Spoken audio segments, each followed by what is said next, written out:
Deus está no controle. Por favor, ler com fé. Esta é uma oração impressionante. Crê simplesmente nele e serás abençoado. Lucas, capítulo 18, versículo 27. O problema com muitos de nós é que não cremos que Deus abrirá uma janela e derramará bênçãos comedidas na vida de cada um, que não teremos lugar nem saberemos como recebê-las. Propondo a qualquer pessoa aprovar a Deus, Ele é fiel em sua palavra. Deus não pode mentir e suas promessas são seguras. 3 coisas lhe sucederão esta semana que vem. Primeiro, você terá a ajuda de alguém de quem não espera. Segundo, você será demasiado relevante para ser ignorado. Terceiro, você terá um encontro com Deus e você jamais será o mesmo.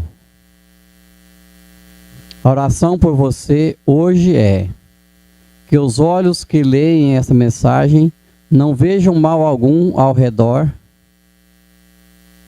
As mãos que enviarão essa mensagem a outros não trabalhem em vão. A boca que diz amém a esta oração reine para sempre. Permaneça no amor a Deus, enviando essa oração a todos em sua lista.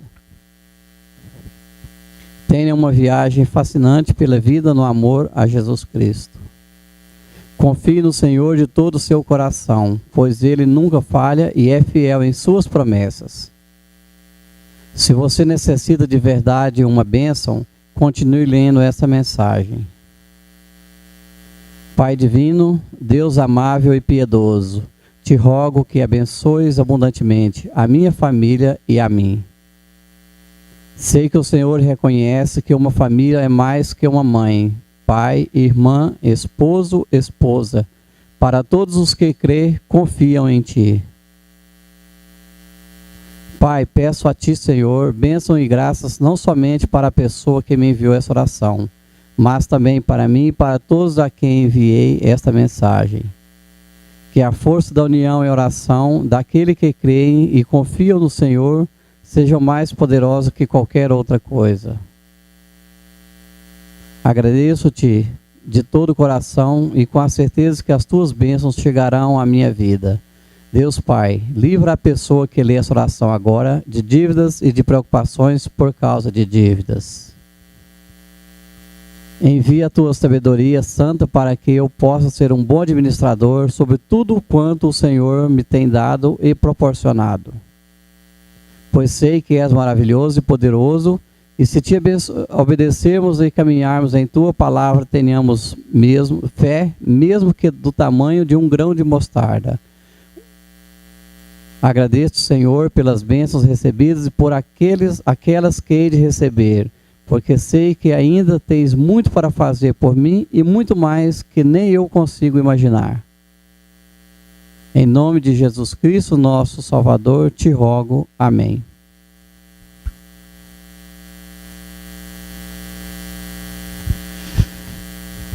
Então, colegas, vamos na pauta. A primeira é...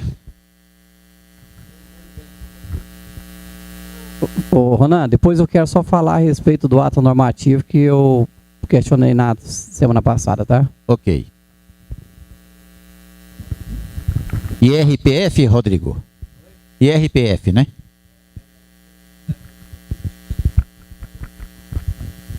Segunda? Juarez e CME sobre embalagem.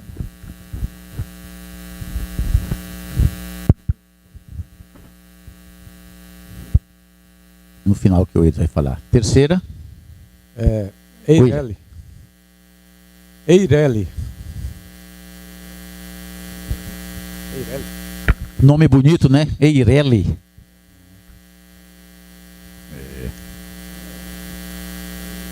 Quarta. Ronan, simples, desculpa, simples, ó.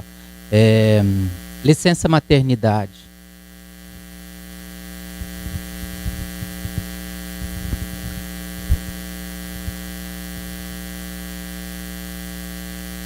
Mais alguém? Oh. Sim.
e encher a piscina para tirar essa curva, né?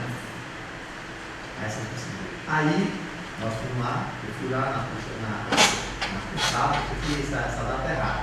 Esse aqui é 11 e domingo é 12, é 13, 12, né?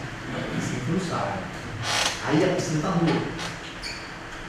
Aí fiquei meio desconsolado, né? Porque ela estava cheia de água aqui. Como que nós vamos pintar a piscina se está com água, né? Isso foi na sexta passada. Aí, quando foi domingo, embora, né? Depois domingo, voltamos. Aí secamos toda a piscina. Um moto aqui, gasta mais ou menos 2 horas para secar, por chuvinha. Aí, aqui é a casa que lá, eu sei que essa aqui é a casa que estão fazendo. Essa é outra porta. Essa aqui é o serviço aqui. Aí começamos a colocar para pintar. Aí isso aqui foi um processo que quebra plástico, corta plástico, tudo.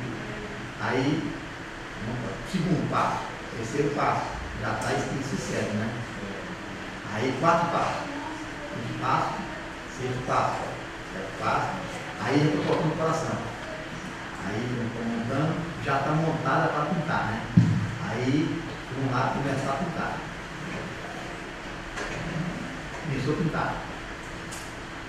Aí já está com o coração. Aí estou passando. Chegou um casal lá, que colega nosso, mostrou para ele.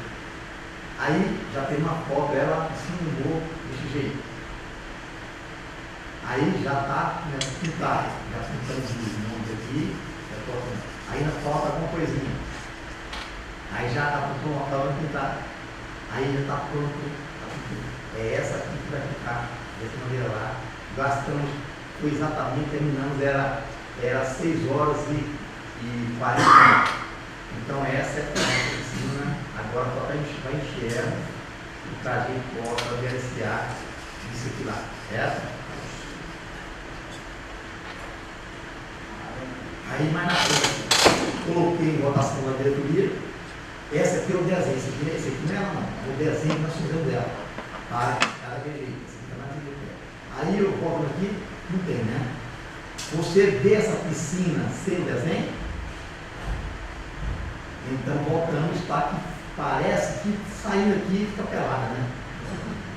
O desenho parece que não chão maior, né? Então essa é a sua situação, tá? Algum questionamento? Beleza, então. Outra coisa. Acabamos, graças a Deus, de fechar o contrato na conta do lote. Que fica nesse local aqui.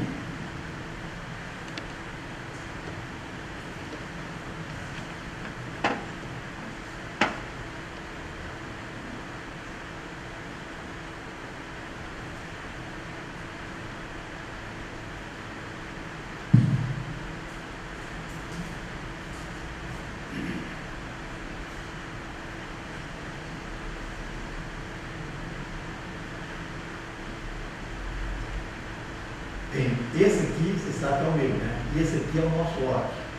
Aqui está de frente o posto, aqui uma avenida, aqui é o Botafogo, aqui outra avenida, aqui outra avenida, outra avenida. Então temos o quê? O sítio aqui para chegar no lote. O lote tem 588 metros quadrados. Posso fazer até 1.200 metros, porque antes você pode ver que o meu aqui eu só podia, tinha que afastar 50 metros do corpo. Mas com a nova lei de zoneamento, eu só afasto 30 metros. Quer dizer que eu posso construir até, não podemos construir até 5 metros de fundo e 5 metros da frente. Antes de eu construir, eu tive que perder tudo isso aqui, ó, e não podia construir. Esse terreno tá, não tem nada aqui. Esse daqui também, ó, construíram, a CEL construiu, deixando de ser programa. E essa sem construir. Agora já foi permitido, então fizeram um prédio aqui muito bom. Ele construiu com 5 metros lá, 5 metros de fundo, dá mais ou menos 1.200 metros de chão. Então nós devemos construir, se Deus quiser, para o ano que vem, essa série três pavimentos, 1.200 metros por ano, querendo colocar, a ideia é colocar até um médico clínico geral, colocar mais consultores e implementar mais nosso programa, se Deus quiser. E essa é a nossa vida, tá bom?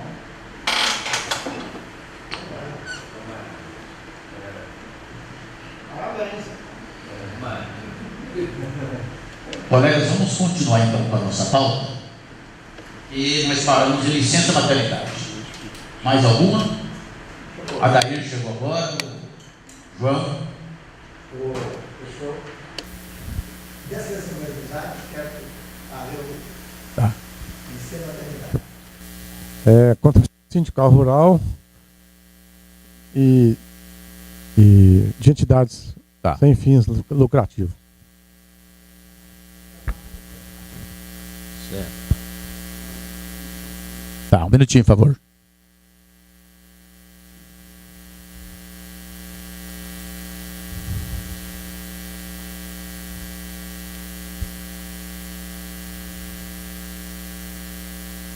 Colega? O meu é Perdão, Valdeci.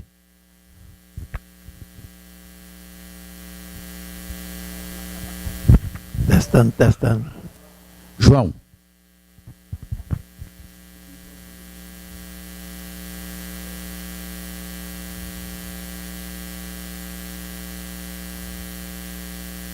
Mais alguém? PCTF e RAIS.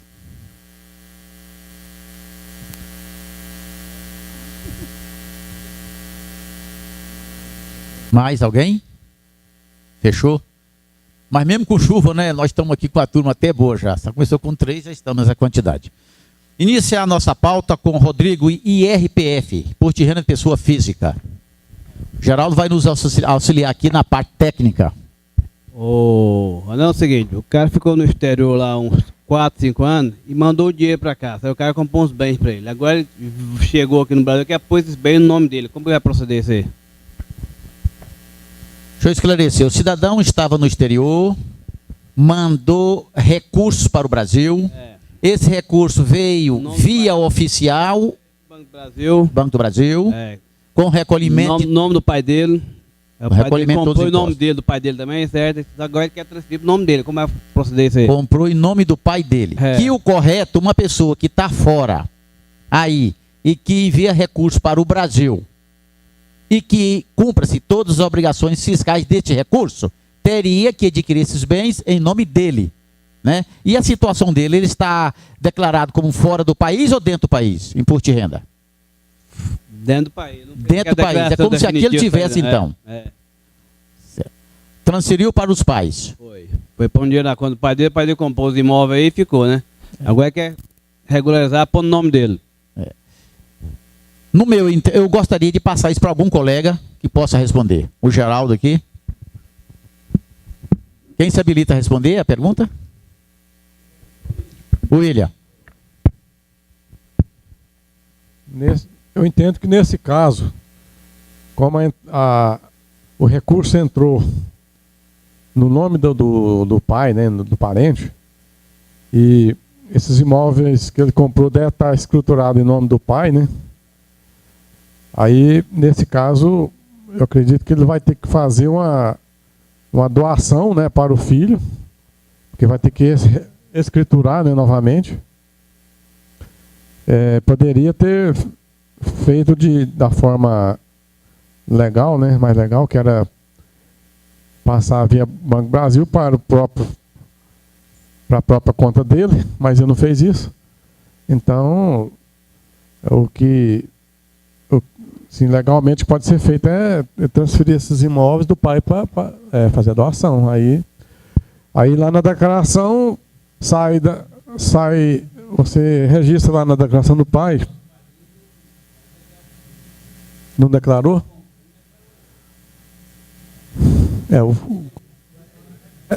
O complicado desse caso é como o pai auferiu esse rendimento, né? Para a Divina.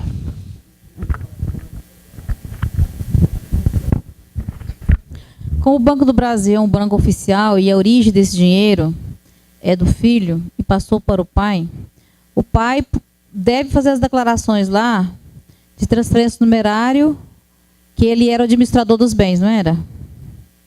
Ele era o administrador dos bens do filho dele aqui? Primeiro que tem que realizar a situação ou doação do filho para o pai, porque como é aí a origem disso daí? Esse patrimônio. Então, tem que fazer o que o William falou, desde o início, o filho doando para o pai, ou fazendo uma transferência, ou empréstimo, alguma coisa, regularizando do pai, porque não tem origem, essa aplicação não existe origem do pai, então vai dar problema para ele.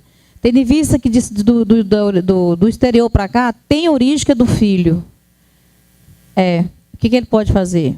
Pode fazer transferência numerada para o pai, o pai compra os seus imóveis e faz a transferência legal pelo mesmo valor. Aí, se o imposto de renda chamá-los lá, o que acontece?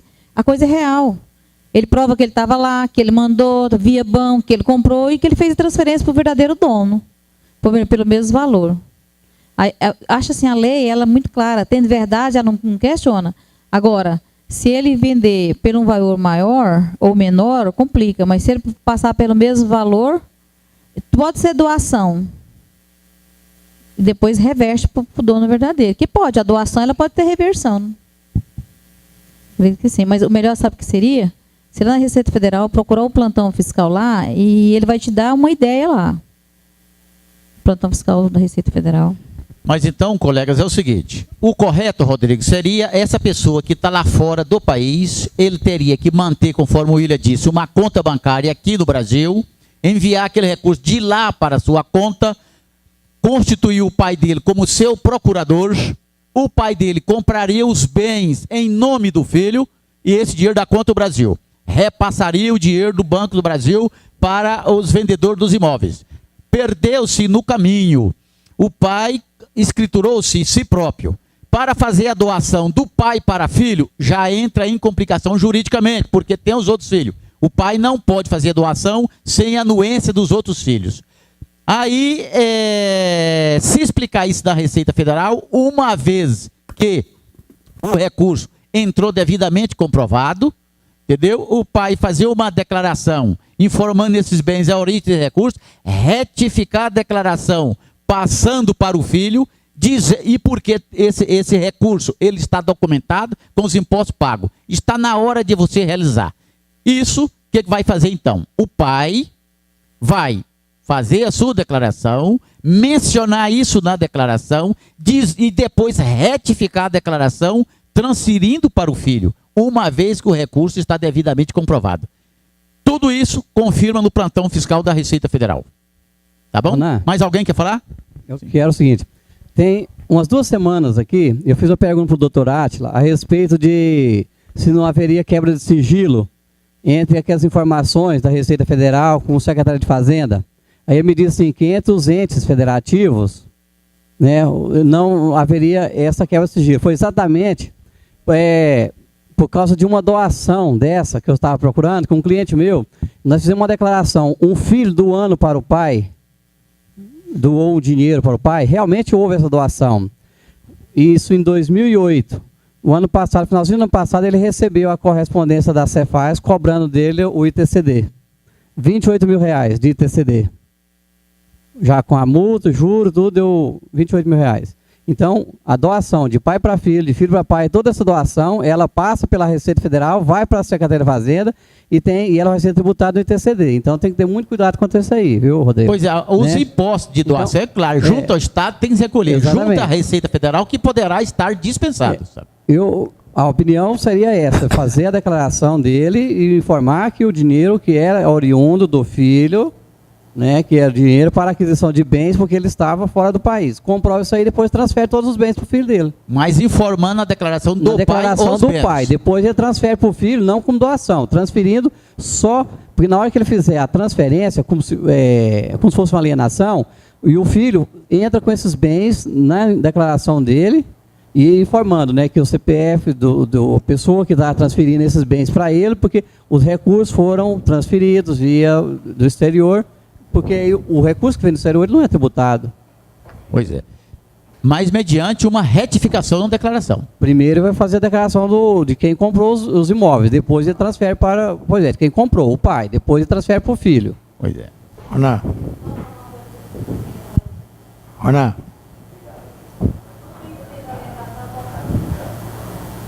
Eu acho que fechou a informação. E você pede para ele, no Banco do Brasil, tirar via o extrato, via gerente, que ele tira no papel Chamex, que aí não acaba, e manda ele bater o carimbo de toda essa operação. Igual o Eudes falou. Sendo verdade, não tem erro.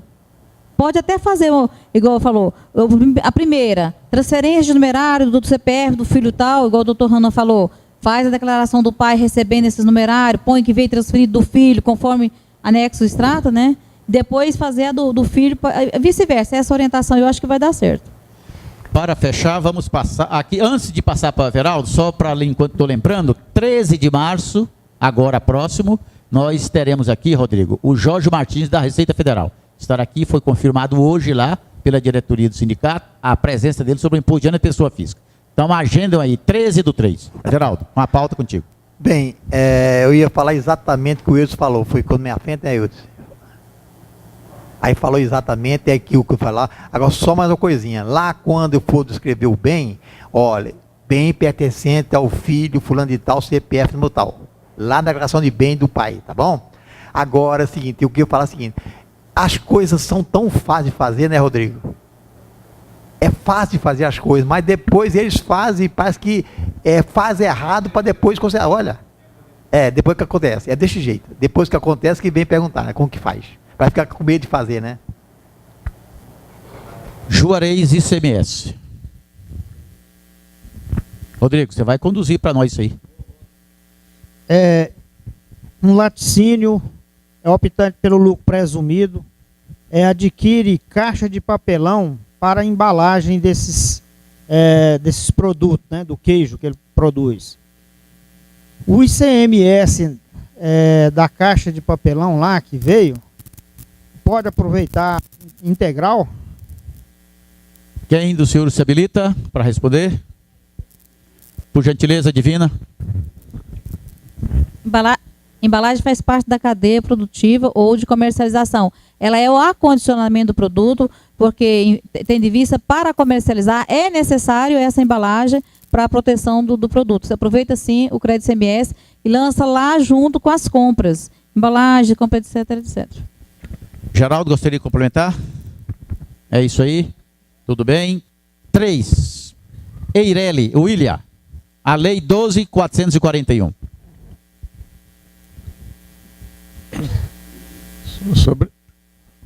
Sobre a questão do Juarez, vale lembrar que nas atividades de confecção, a utilização de insumos tais como botões, zíper, linha, né, segue o mesmo raciocínio. Aproveita-se o ICMS, né, porque é um insumo que vai fazer parte do produto final. Então, agora, agregou ao produto final, faz-se crédito do ICMS. Isso. Empresa individual de responsabilidade limitada, queria saber se tem algum colega que já fez alguma transformação, né, de limitada de sociedade limitada para essa individual limitada, Eireli. Quer saber o valor que a junta está cobrando de taxa correspondente a essa transformação, que eu já pesquisei hoje e encontrei. Não sei se a tabela é a mesma das sociedades, né? E, bom, enfim, saber se algum colega já fez essa transformação. A pergunta do William, deixa eu ver se é o que eu entendi. A Eireli, a Lei 12.441, que pode-se constituir a empresa individual com personalidade limitada, com capital mínimo de 100 salários mínimos, R$62 mil hoje.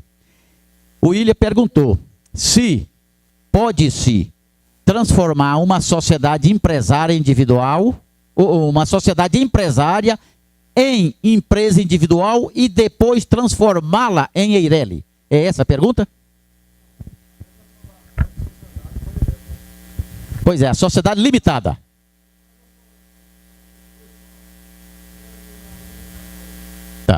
Então, no meu entendimento, os senhores corrigem. A sociedade empresária com 2 ou mais sócios, digamos que o capital seja inferior a R$62 mil. Retira-se aqueles sócios, ficando individual.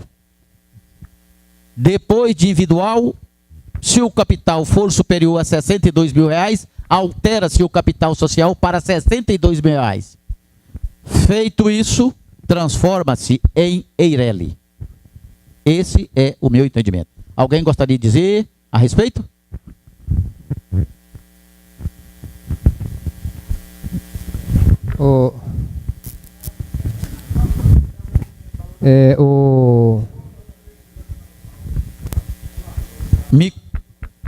No site da Junta você não encontrou.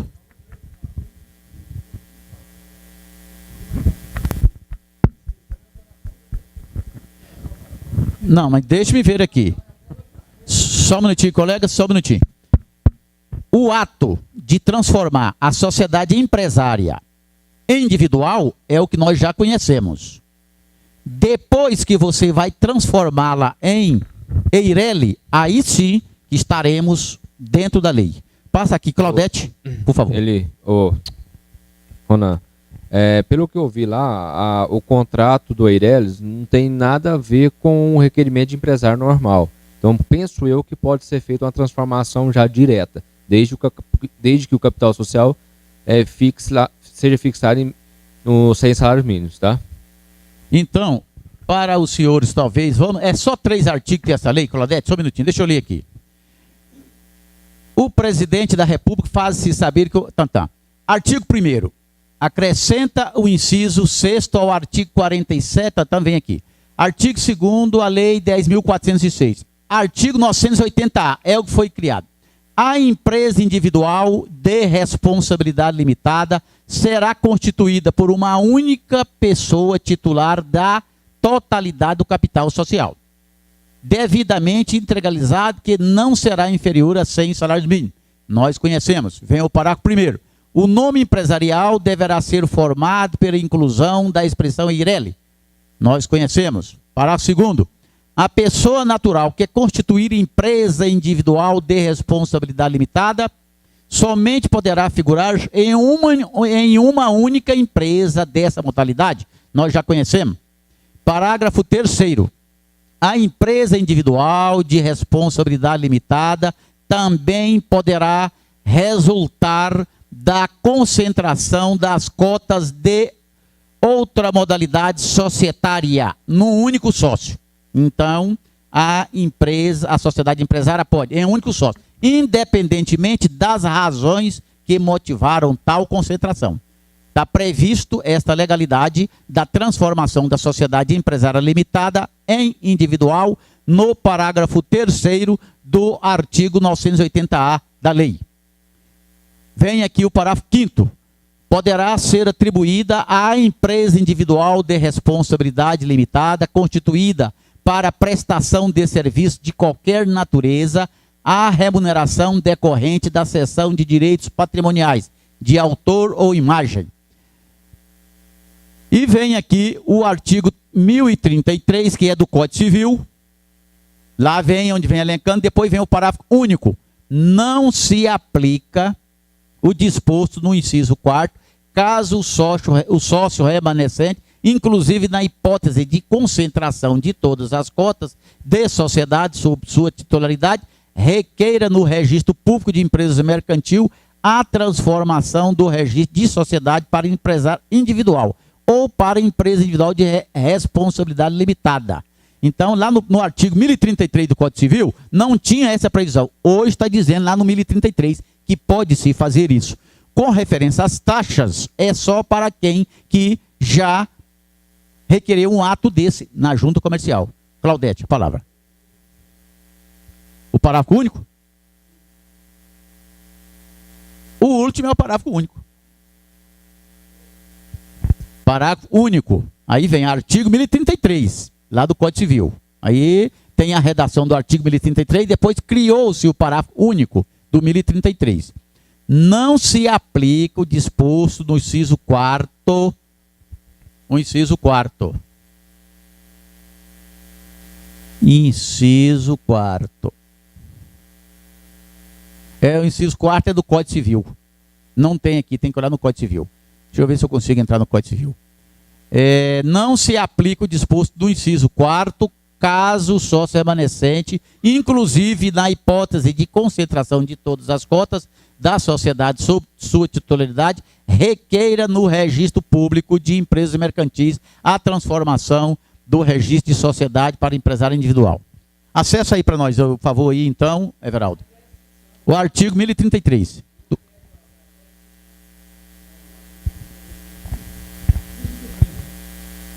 Isso.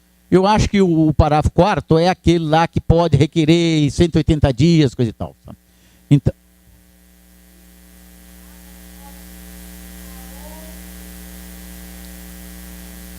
adversa? Sim. Não tem essa previsão legal aqui.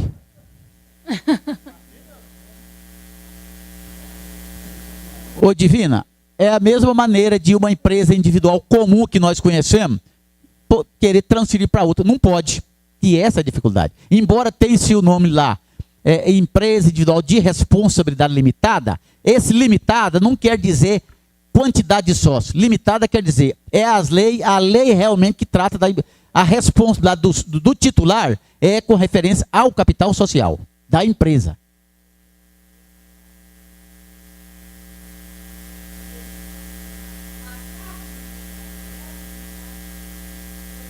Não, não pode. Não tem essa previsão na lei. A lei é até pequena, só tem 4 artigos.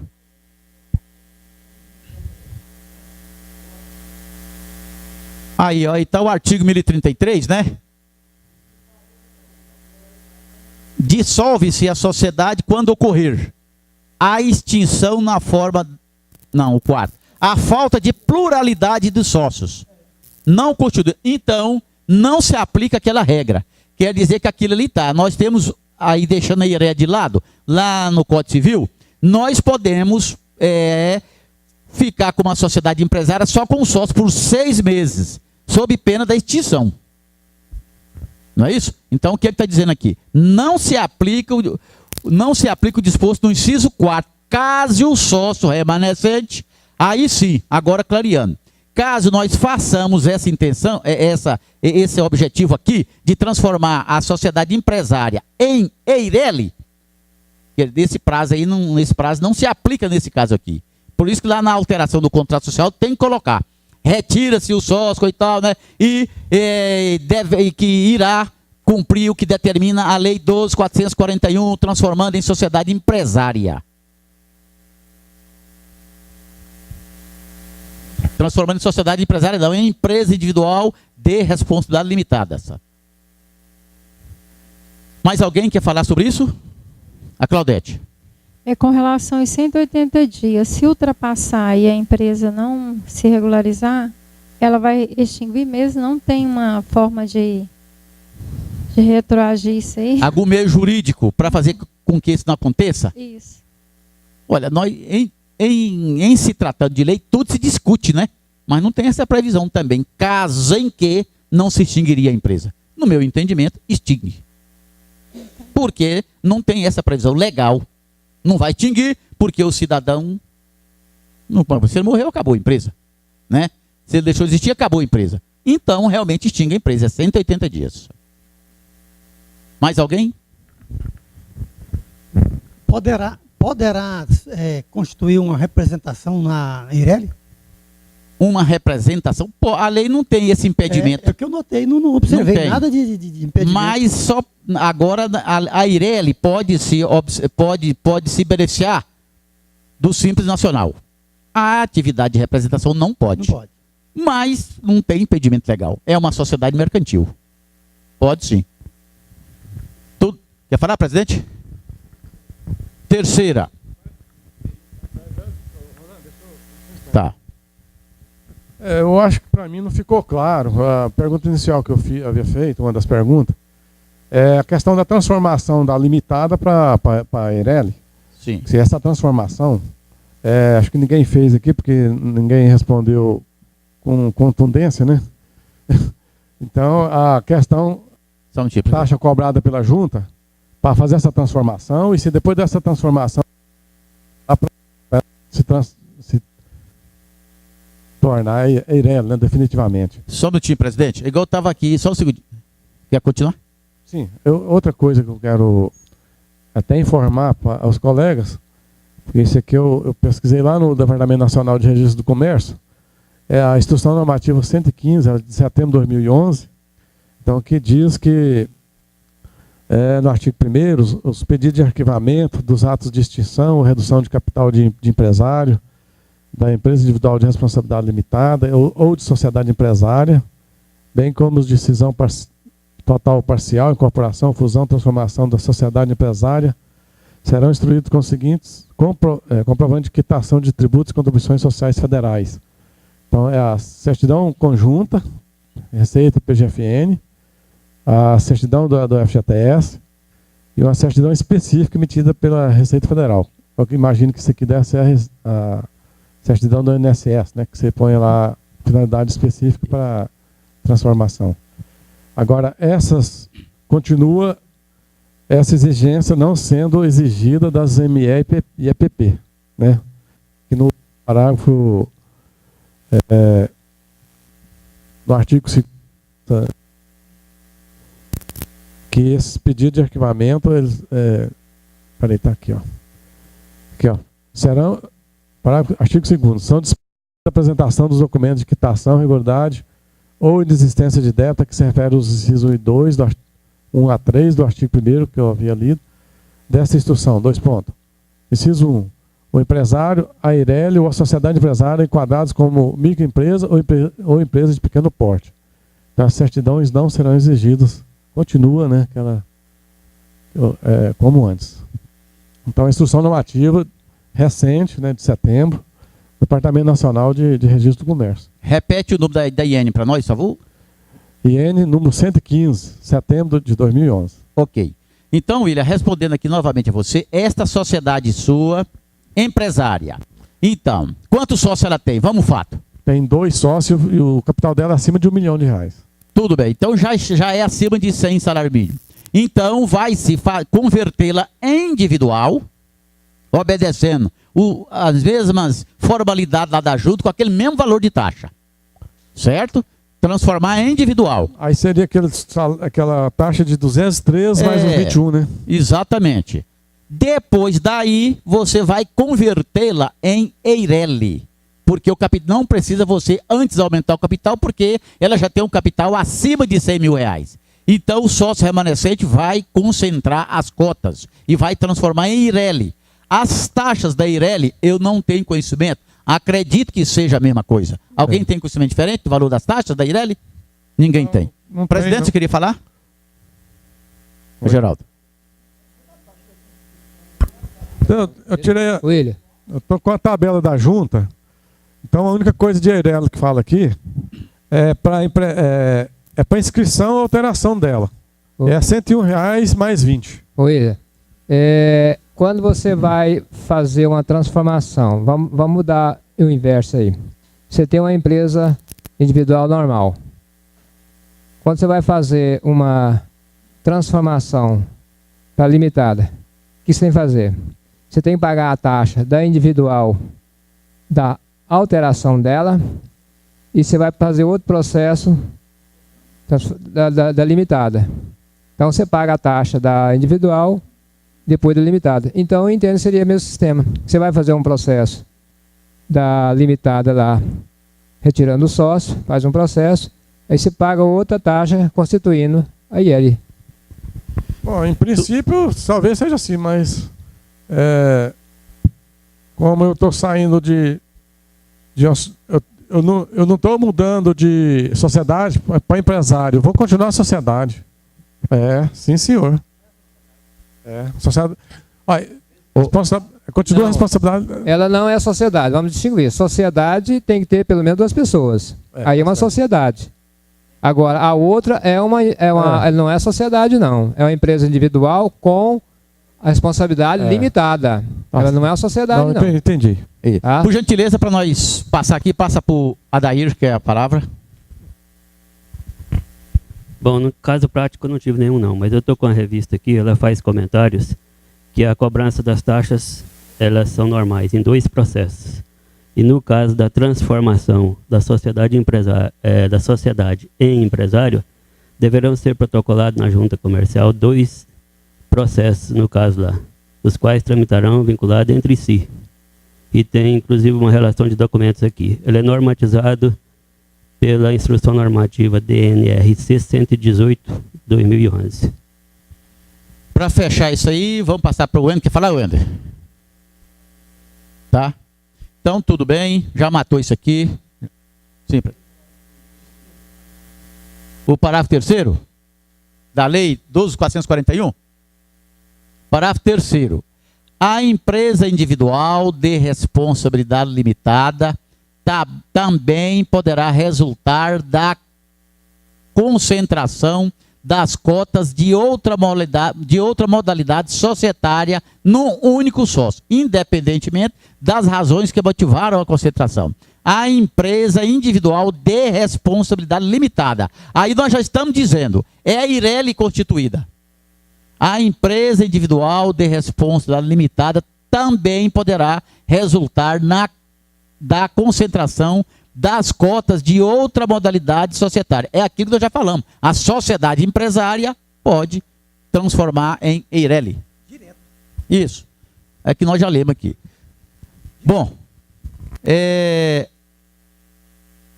tudo bem, agora nós vamos licença maternidade, dar oportunidade para a doutora aqui mostrar para nós aí também o seu conhecimento.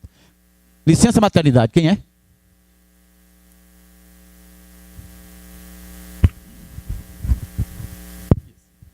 Bom, licença maternidade. Um dia desse teve esse tema aqui, foi até do Zé Walter.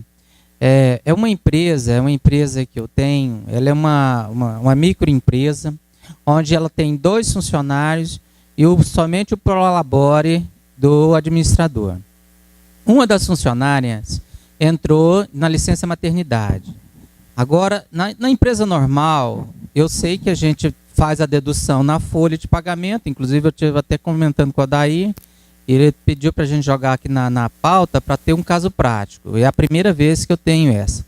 Na empresa normal, a dedução vai para a GPS normal, né? Deduz-se o valor, paga-se para funcionário e deduz-se na CFIP. Né? Vai para a GPS, faz a dedução normal até quitar a licença maternidade dela. No caso, que é uma funcionária, a folha de pagamento é minúscula. O salário que vai pagar para ela é um salário mínimo. Não vai deduzir o valor total, porque a GPS é R$100 e poucos, certo? Ele estava me dizendo, segundo o Adair, que poderia se fazer tipo um PERDECOMP ou alguma coisa parecida. E eu até então eu estou perdido para saber. Gostaria de saber se alguém já teve uma situação dessa. Algum dos senhores, a doutora, gostaria de manifestar? Geraldo? Você pode, se você quiser pedir restituição, você pode pedir restituição, inclusive. Faz o processo, indica o banco, a Previdência te devolve o dinheiro. Eu acho que a pessoa boa para falar sobre isso é a Irani ali, ó. Com a Irani, por favor. Passa para a Irani, depois a Divina. Se eu entendi a pergunta dele, ele não está falando de microempreendedor não, né? Tá, empregador com empregada só, pessoa física, inclusive.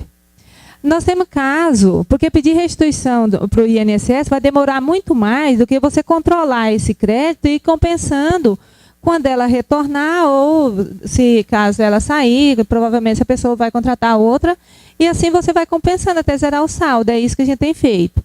Com certeza você vai se creditar muito mais rápido do que pedir uma restituição lá na Previdência. Não tem o limite de 30%, mas o terceiros você vai pagar, porque se você informar lá no CFIP, automaticamente, e essa é a regra, o sistema já vai gerar a parte de terceiros. Então, esse não tem como compensar.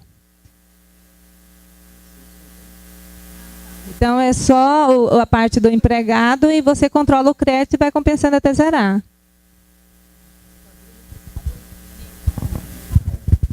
Eu ia falar que a Irene falou, que eu tenho 8 anos que eu pedi uma restituição, corrigida até hoje, nem sonho em fazer. Mas pensando aqui agora, raciocinando, como a Receita Federal encampou a Previdência Social, inclusive as prescrições agora não é mais 10 anos, é de 5 anos, eu acho que deve dar uma olhadinha, ver se pode fazer alguma compensação. Eu não tenho certeza, mas uma pessoa esses dias atrás me perguntou que a Receita estava preparando, que ela teve uma mudança muito grande agora, fazer a verdadeira consolidação na União dos Impostos, e ela me disse que na Receita Federal estava fazendo manualmente, eu não tenho certeza.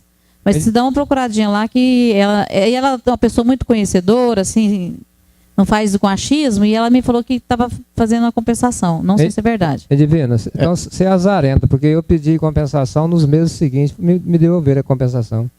Tem uns 4 anos. Pois é, eu estou falando assim, devido à mudança da Receita Federal, que está alterando realmente as contribuições junto com os tributos da Receita Federal, está tendo uma mudança muito grande. Inclusive a prescrição já não é mais de 10, é de 5 anos. Iguais os tributos federais, né? Então, dá uma olhadinha. Obrigada. Tá bom, presidente.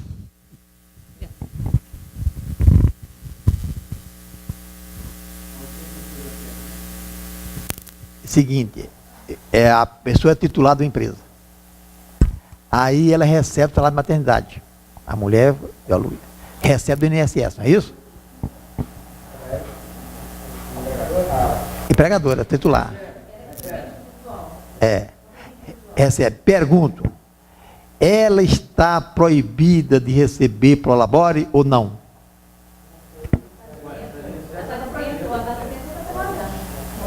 Everaldo, eu não entendi a sua pergunta. É uma empresa individual? Não, é uma sociedade, ela administra a sociedade.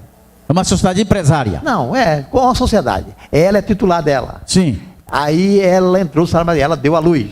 Ela não é titular, não. Ela é sócia administrativa da empresa, digamos. Não, ela é sócia, é titular, tá. Sócio administrativo. Tudo bem. Vamos lá. Pô, é diferente, hein? Titular, sócio? Titular, quando falou titular, misturou com a empresa individual, mas não, tá bom. Mas, então tá. Tá, sócio administrador. Então ele pode ser titular como não é limitada também, viu? Tá. Então, ela deu a luz. Aí, ela está recebendo em INSS aquele valor certo do maternidade, né? Eu pergunto, ela pode administrar e receber o prolabore dela normal?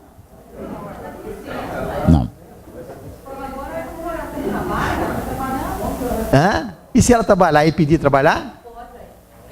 Eu pergunto. Aí ela sai do benefício, Everaldo. O benefício do salário de maternidade é para ela ficar, é da criança, não é dela, para ela ficar com a criança dela. Uma vez que ela vai trabalhar, então ela não vai receber benefício, ela não precisa de benefício. Hein? Por agora a remuneração do trabalho, ou ela está de licença ou ela está efetivamente trabalhando. Presidente, está correto aqui. É doença? Não, é direito beneficiário da criança, não é nem dela. Aí, adivina, eu pergunto, aonde que está escrito isso? Everaldo, é uma coisa consensual, é questão de você saber o que é benefício e o que é trabalho. Adivina, que você é advogada, na dúvida para quem? Everaldo. Agora, ela pode ter o prolabore de 10 mil, ela vai se abdicar do prolabore de 10 mil por mês e ganhar só o teto? O que é prolabore? A contraprestação do serviço que ela presta. Contraprestação do serviço que ela está trabalhando. Eu vou viver somente do salário de maternidade? Mas é baseado na contribuição dela que ela vai receber o salário de maternidade integral. Aonde está o impedimento disso? Bom, Everaldo, se você quiser pagar, você paga, mas a lei fala é assim. Everaldo, deixa eu só fazer uma colocação aqui. Tudo bem.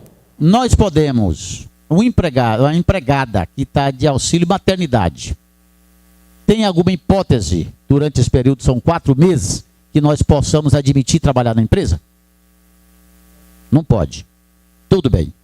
A sócia da empresa, ela é a sócia empresária. Ela também pariu do mesmo jeito que a outra empregada pariu, sabe? Ela tem que ficar 4 meses na casa dela. Se for para ela fazer jus à retirada da prolabore, que é maior, não deve se requerer o auxílio maternidade. Quer dizer que o empregado que recebe 10 mil, ele vai receber a maternidade da empresa e a empresa vai descontar do INSS até o fim. Agora, essa empresária não vai receber de lugar nenhum, porque ela recebe direto do INSS. O NPS não vai continuar pagando até descontar a folha do senhor. Pois é, mas deixa eu te explicar. Essa empregada que recebe 10 mil reais e entra de auxílio maternidade, vai receber os 10 mil reais, mas não vai trabalhar. Ué, não foi trabalhar, cumprindo a lei. Ela está em casa com o filho. Desce que esse é o dono da empresa, e para ele fazer jus aos 10 mil dele, ele tem que ir trabalhar. Agora, ele tem um benefício do INSS para auxílio maternidade? Tem. Eu vou largar trabalhar, ganhar meus 10 mil para receber os... Então ele vai ter que largar de mão do outro, gente. Presidente, mas o que... Só para fechar, o que é o auxílio maternidade? Auxílio de maternidade. É aquela remuneração que a mãe precisa para estar em casa cuidando do seu filho. Agora, se ela é empresária, deu à luz e não precisa estar cuidando do filho, tudo bem. Terá que ir para casa cuidar do filho, não. Ela pode muito bem pagar empregado para cuidar do filho dela e receber o salário dela. Aonde está escrito isso, gente? Everaldo. Um minutinho, por favor, vamos ouvir aqui. Eu acho que a questão tá... Eu acho que eu entendi qual que é o problema que você está gerando aí.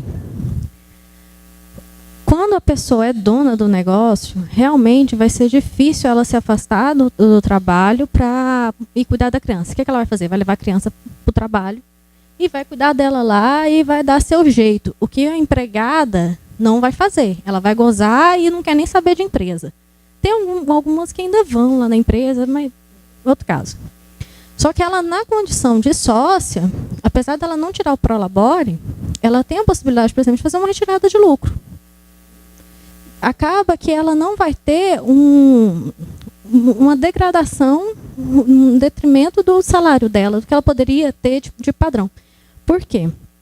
A questão do salário maternidade, apesar de, quando se fala da licença maternidade, está inserido na proteção do trabalho da mulher, lá na CLT, é como a Divina falou mesmo. A proteção não é da mulher só. A proteção é da criança.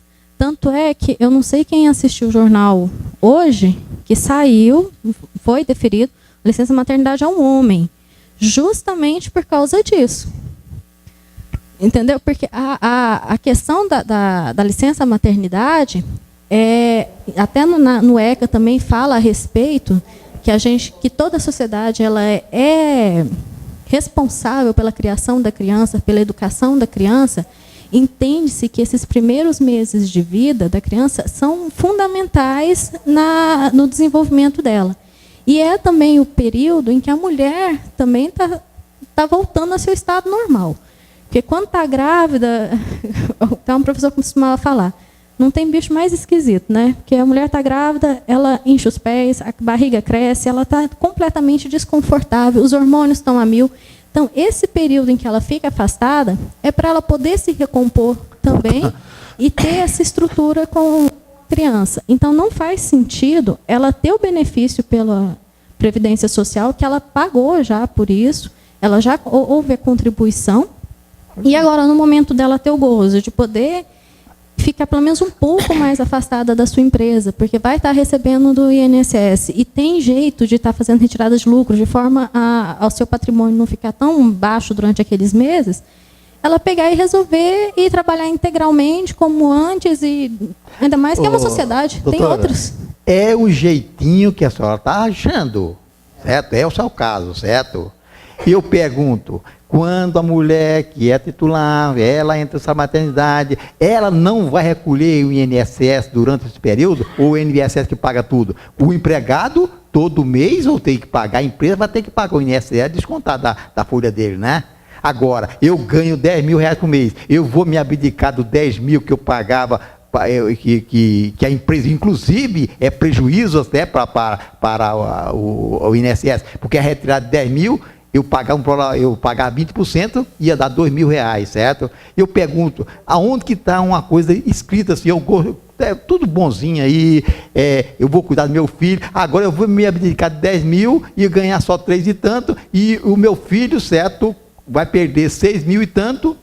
Será que o cuidado dele é maior do que esse benefício que ele vai ter? Isso que eu questiono, não está especificamente, eu queria, o grupo de estudo é interessantíssimo, eu gosto do Adair, eu acho que ele já está olhando uma solução, especificamente, olha, a mulher titular, não, se ela voltar ao serviço e trabalhar novamente, for assinar qualquer papel, não terá direito ao salário maternidade. Foi isso. Tudo bem, colegas, então nós já falamos e aí o seguinte, como aqui o presidente disse, é um grupo de estudo, nós vamos estudar para trazermos isso na próxima reunião. Mas antes, a palavra do nosso professor Adair.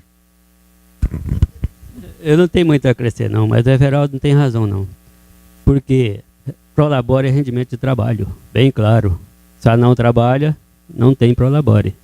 E a salário maternidade é o benefício pago pela Previdência ao segurado afastado do trabalho.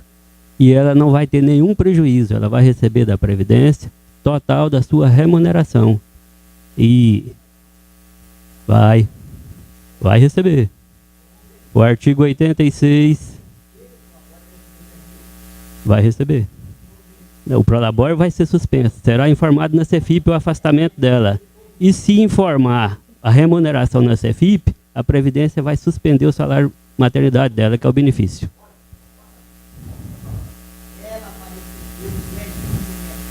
Vai.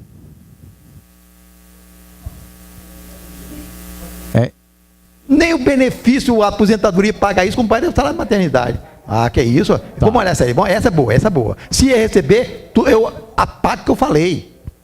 Apaga o que eu falei. Agora, se ela receber do INSS, apaga tudo que eu falei. Pronto. Tá. Vai receber nada. Colegas, vamos... Adair, você deu a base legal que vai receber os R$10.000, né? Fala aí, Adair. Só um minutinho, colegas. Ivandro, silêncio. Fala, Adair. Fala, Adair. Fala aí para os internautas nós assistir aí. Eu tenho uma pergunta. Tem uma empregadora que ela solicitou benefício no início de 2011, mas devido ser... ela pegou uma criança, né, para adoção. A documentação só ficou pronta agora e o benefício só foi liberado nesta data. Eu pergunto, como passou o prazo, nós já recolhemos o INSS, como que fica essa questão? No período que ela está recebendo o benefício... deixa de recolher o INSS acima do programa. E ela recolheu, antes, gente, eu só peço desculpa quando eu falo assim com o Ivandro, que nós temos intimidade para falar um com o outro assim, sabe? Então é o seguinte, aí, esta empregadora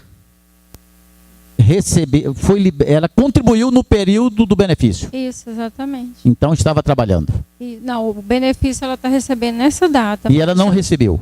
Já está recebendo janeiro, fevereiro e março, né? E abril. Foi. Saiu agora. Foi. Mas ela contribuiu naquele período. Exatamente. Nesse caso, como que fica? Aí é uma situação delicada, porque ela demonstrou através da GFIP que estava trabalhando. Mas ela está recebendo benefício sem problema. Como? Ela está recebendo. Não, está recebendo, mas ela contribuiu. Contribuiu. Ela vai ter que retificar a GFIP, do meu entendimento, excluindo aquela contribuição. Exclui a GFIP, deixa a contribuição lá para o governo, num cantinho, num caixa lá. Aí a Divina vai falar o contrário lá, passa para ela, por favor. Só um minutinho. Divina, posso falar?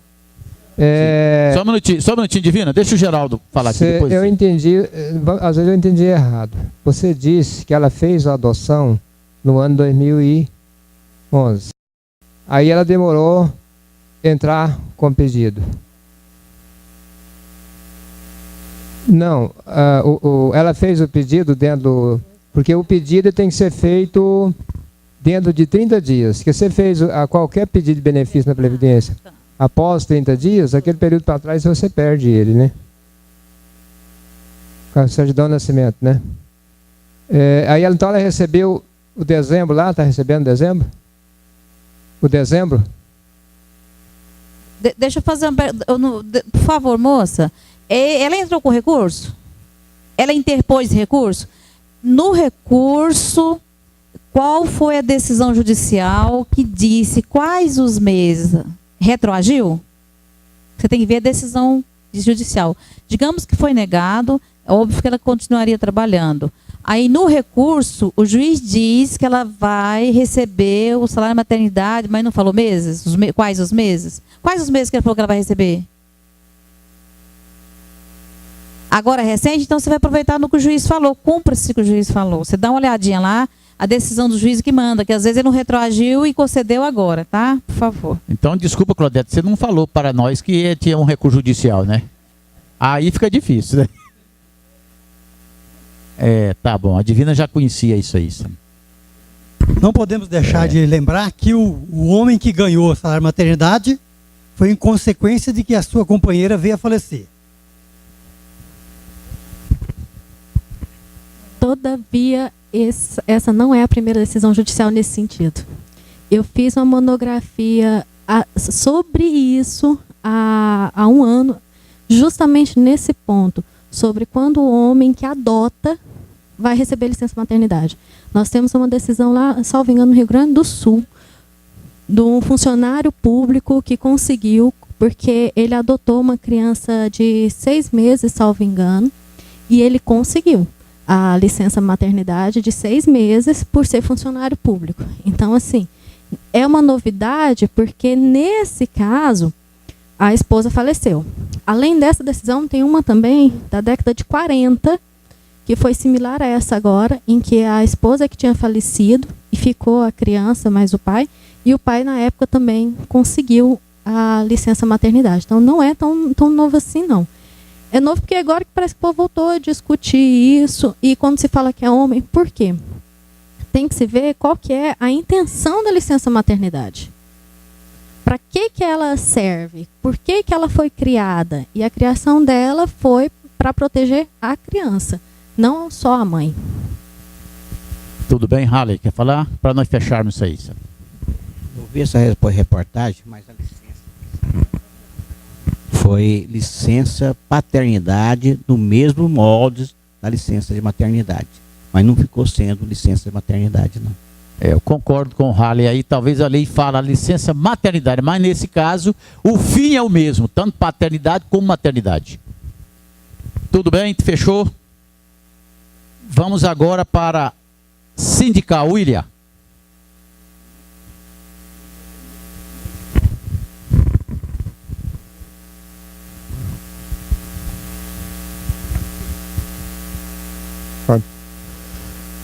Eu vim trazer à tona um assunto. Na verdade, são 2 assuntos envolvendo a contribuição sindical. Primeiro, a rural. Eu tenho um cliente, ele tinha uma propriedade rural e ele foi intimado pelo Tribunal Regional do Trabalho a comparecer lá para o rito sumaríssimo de acertar uma contribuição sindical rural, porque o CNA está, através de uns advogados, eles estão montando ações para receber de proprietários rurais, seja pessoa jurídica ou física. Então, esse cliente meu recebeu cobrança de 2007, 2008, 2009, foram 4 anos. E sendo que nunca enviaram, segundo ele, correspondência para a casa dele. Essa contribuição sindical rural, ela vence para as pessoas físicas e jurídicas, vence em 22 de maio. Então, a história da contribuição sindical rural é o seguinte: ela até 1990, ela era administrada pelo INCRA. Aí saiu a lei 90, passando essa atribuição para a Receita Federal, que perdurou até 96. E em 96 saiu uma lei repassando essa atribuição para o Conselho Confederação Nacional de Agricultura, na CNA. Então, é um alerta aos colegas para que tenham clientes nessa área rural, sejam empresas ou pessoas físicas, para manter alerta aos seus clientes que o CNA está cobrando essas contribuições. A outra questão é a contribuição sindical de entidades beneficentes sem fins lucrativos. Quero saber se houve alguma alteração recente, pois esse tema era tratado como entidades isentas de tal contribuição. Queria saber se tem algum colega aí que tem assim, uns dados bem atualizados sobre essa matéria. William, eles estão cobrando não só de quem está devendo. Inclusive, eu tenho um cliente que está... As guias 2007, 2008, 2009, 10, 11... Foi notificado a comparecer lá para... Está notificando praticamente tudo. Estão cobrando, os clientes meus recebeu cobrança do exercício do ano calendário 2007 até 2010. Então, acho que me parece que eles não têm controle nenhum, porque esse cliente meu tem as guias pagas todinha e foi notificado, já está em processo já. Hoje foi a audiência dele. Me parece que a CNA contratou uma bancada de advogados e eles estão cobrando. Então, colegas, aí o William trouxe para nós uma lembrança de que não devemos deixar de orientar os nossos clientes, empresários rurais ou empregadores rurais a recolher no tempo devido a sua contribuição sindical. E que a lei realmente ela não protege quem dorme. Cabe-se a esses empresários atentar o tempo de recolhimento. O fato de não ter recebido a notificação ou a boleta de pagamento na sua casa, não quer dizer que com isso ele tenha o seu prazo esticado ou perdoado de pagar naquela data, sabe? Só fazer uma correção. Essa contribuição, ela... Para as pessoas jurídicas, o vencimento é 31 de janeiro e para as pessoas físicas, 22 de maio. Okay? E é calculada sobre o que é informado lá na declaração do ITR.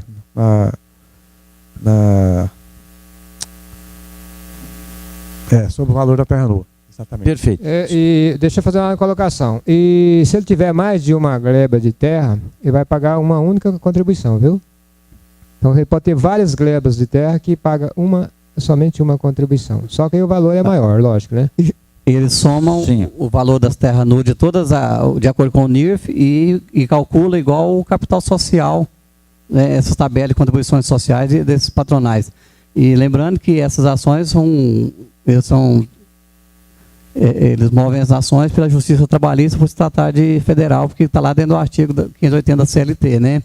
Mas um lembrete a respeito das contribuições que o William falou aí, eu não sei se os colegas têm também, cliente que tem fazenda e tem a contribuição sindical do funcionário no mês de março, assim como todos os trabalhadores.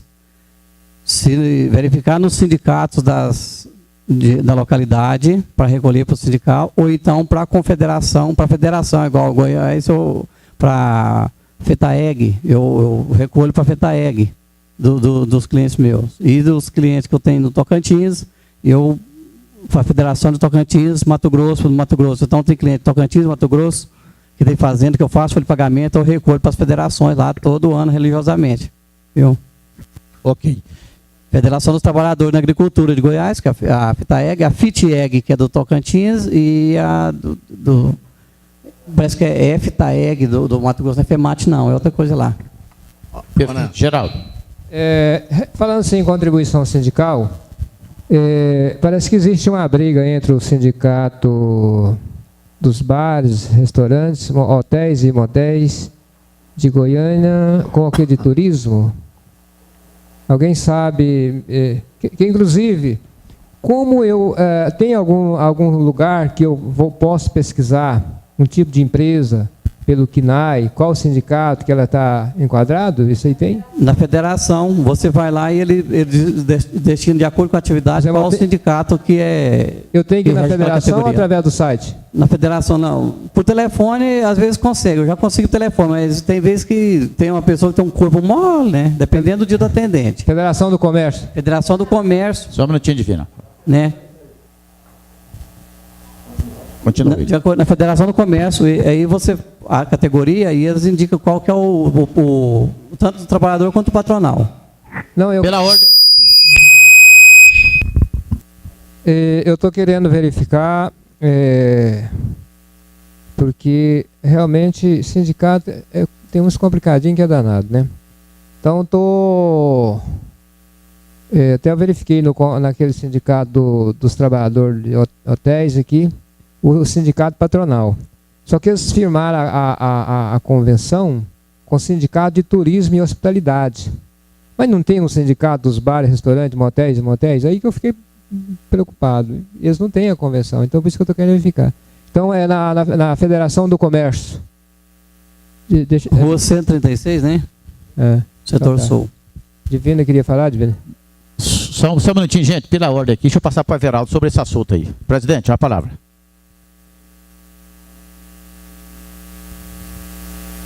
Testando.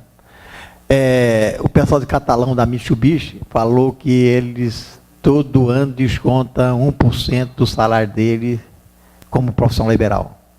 Ele me ligou falando se eu poderia, certo, optar para o pagamento para o sindicato da categoria. Então nós colocamos para ele que o artigo 585 está bem claro a respeito. O profissional liberal poderá optar pelo pagamento da contribuição sindical unicamente de idade sindical representativa da respectiva profissão, desde que exerça efetivamente na firma e como tal seja nela registrado, como contador, vou dizer assim. Para na hipótese desse artigo, à vista manifestação do contribuinte e da exibição da prova da quitação da contribuição dado pelo sindicato da profissão liberal, o empregador deixará de efetuar no salário a contribuição descontada no artigo 582. Então, colega de Catalão, está a resposta para você lá na CLT. Divina, por gentileza. Alô, Divina? Tudo bem. O William falou aí também sobre a instituição sem fins lucrativos.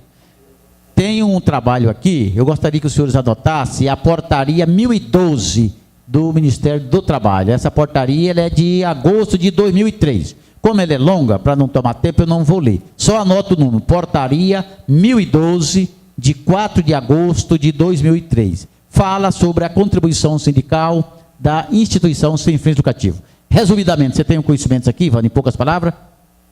O que tem mais crítico aí é a classificação quanto à instituição sem fins lucrativos, os seus particulares. Aí tem, lendo ela, eu queria que tivesse lido a turma mais antes, tem gente aqui que leu, o Eudes leu, o William leu, o Dail. Então eu digo, algum comentário que eu queria saber realmente quanto à instituição sem fins lucrativos. Vocês viram ali que está escrito aí que ela não pode remunerar a qualquer tipo, nenhum dos seus administradores. Não pode haver remuneração de forma nenhuma. Todo o seu superávit tem que ser exclusivamente aplicado em patrimônio. Então é bem categórico aí, entendeu?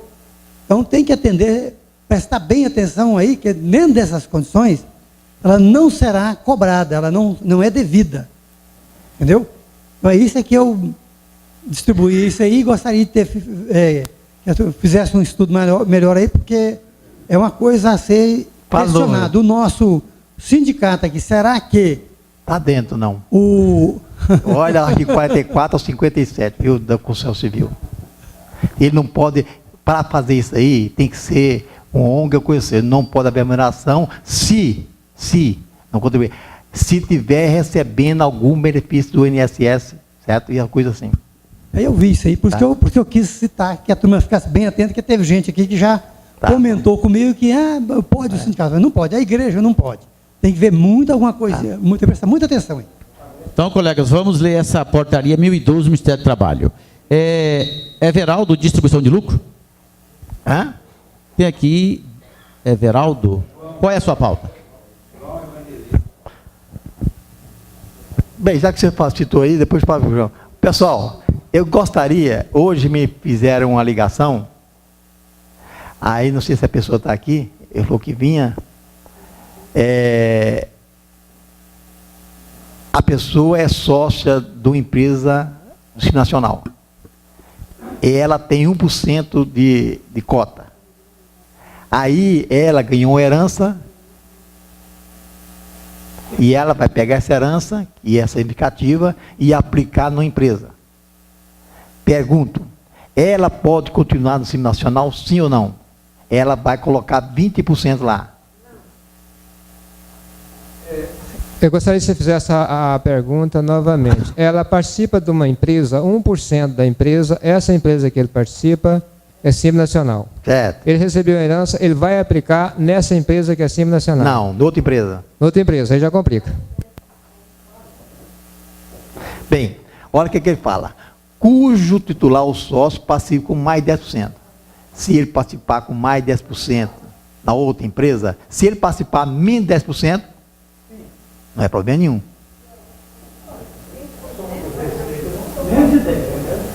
Menos de 10. Aí eu falei, ó, se participar com menos de 10 em outra empresa, vamos supor que ele participar em outra empresa com qualquer valor de capital, sendo que essa empresa que ele participar é beneficiário do Simples Nacional, não pode. Desde que não ultrapasse 1.400.000.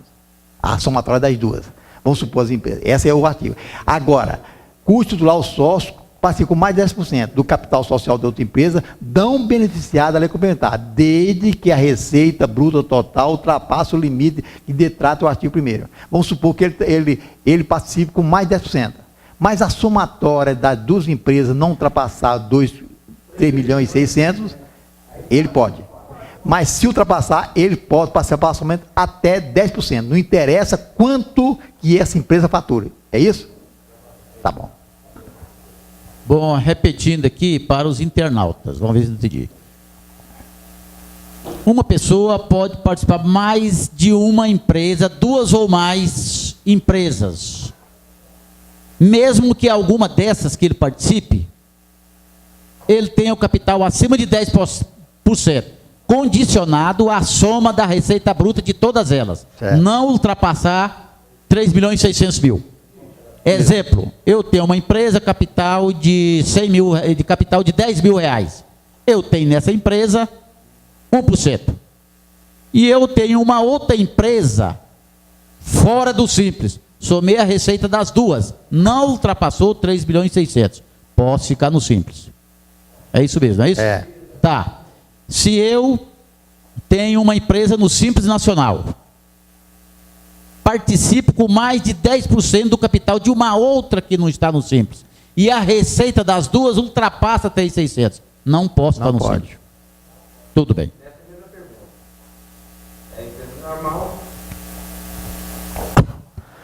Capital social acima de 10%, numa empresa que não é do Simples Nacional. Presumido. Exatamente, e a outra do Simples Nacional. Desde que as duas não ultrapassem 3.600.000. Pode também. Ok. Se as duas forem Simples Nacional. Não pode, se ultrapassar o limite, nem 1% pode, viu? Então, quando é sociedade da mesma benefício, não pode ter capital de nada.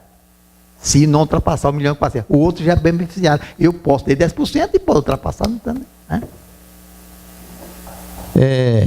João, está chegando em você, viu, João? Valdeci Perdecomp.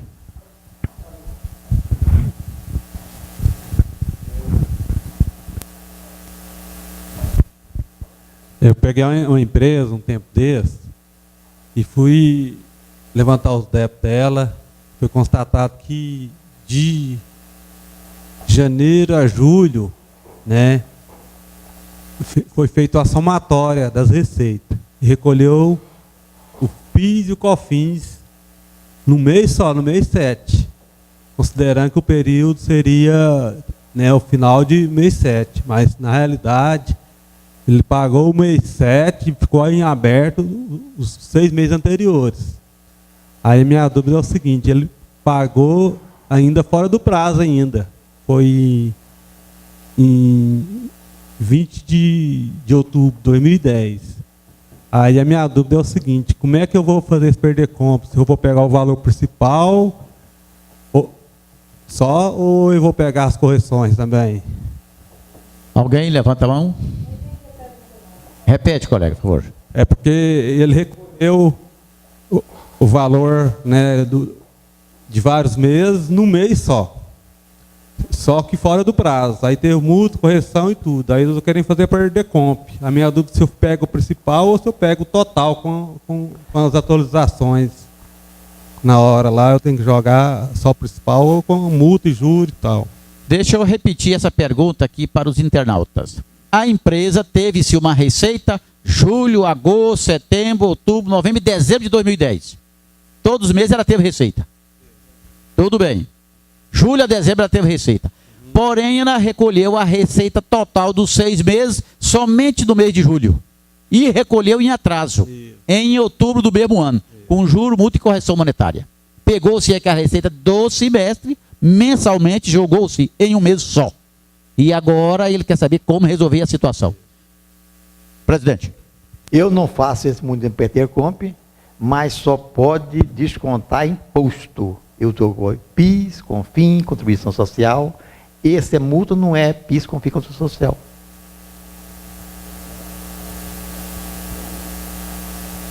Divina.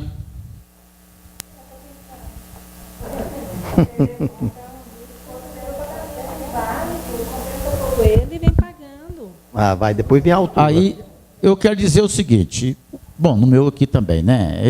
A receita do semestre, ele recolheu no mês só, para fim de perder compra, não tem pecado? Não. Não tem pecado nenhum, recolheu no mês só. Uma receita superada da que ele obteve. Considera-se aquele. Restituição de multa não existe. O juro também não tem, porque ele recolheu devidamente. É só do principal que ele poderá se reaver esse crédito. William. Concordo. Na minha opinião, a empresa está devendo o PIS e COFINS de janeiro, de fevereiro, março, abril, maio, junho. O que ele pode fazer é compensar com esse pagamento feito na competência de julho, compensar o valor paga maior do mês de julho nos meses posteriores. Aí a colocação do William aí está mais correta, porque é o seguinte, ele deve-se esses impostos de agosto, setembro, outubro, novembro, dezembro. E isto foi informado para a Receita Federal, na declaração. Foi informado. Só porque ele recolheu todos em um mês só. Aí não cabe uma retificadora, não? É o Perdecomp.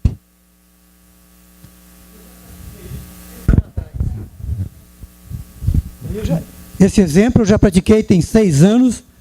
Me deu um trabalho danado, porque durante uns 4 anos eu tive que ficar lá. Todo ano eu precisava de uma certidão, eu tive que ficar dando explicação.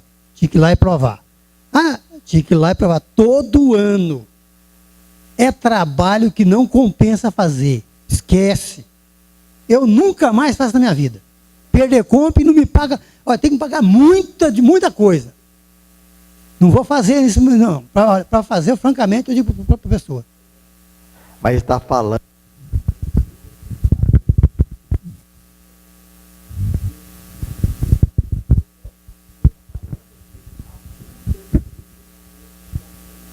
Não, ele não pagou multa, não. Ele pagou lá lá de julho, ele deu competência de julho, foi o que o cara falou ali. Não, é multa de Ele deu juros. competência, ele fez uma coisa absurda. Ele pagou atrasado, só. Tá bom. Alguém quer falar mais aí? Fala, Raul. Na realidade, igual o colega falou ali, ele vai compensar, faz a retificação, faz uma Perdecomp para o mês de julho, aproveitando o imposto, aquele juros que ele pagou ali, ele vai aproveitar, porque na Perdecomp você tem o direito de compensá-lo corrigido, né? Da mesma maneira que você paga, você tem o direito de receber também, de compensar. Só que ele não pode fazer compensação com os meses que ele deixou de pagar. Aqueles meses que ele deixou de pagar, ele vai ter que pagar independentemente de ter crédito ou não. E agora, futuramente agora, nos impostos em dia, ele pode fazer a compensação desses impostos. Valdeci, está satisfeito? Tudo bem. João, distribuição de lucros.